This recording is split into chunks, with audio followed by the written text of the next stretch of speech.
Ang ganda guys, diba? Kabilang bayan na to. So 3 kilometers na ako mag-travel.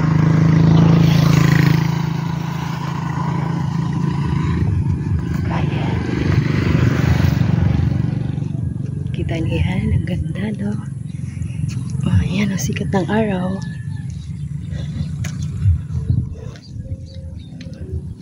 Ayan lang. Parang kakaano lang nila. Kakabangkala. Ano na?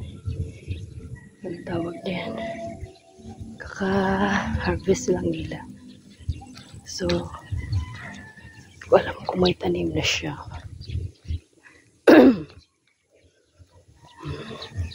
Medyo malayo-layo pa yung lalakarin ko guys. So, maglalakad ako ng another 2 kilometers. Kasi pagbabalik ako doon sa pananggalingan ko, medyo malayo na siya eh. Hello kambing! Good morning!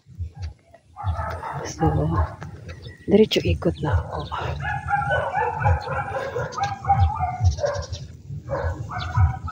Bye! Mamaya ulit. Thank you for watching.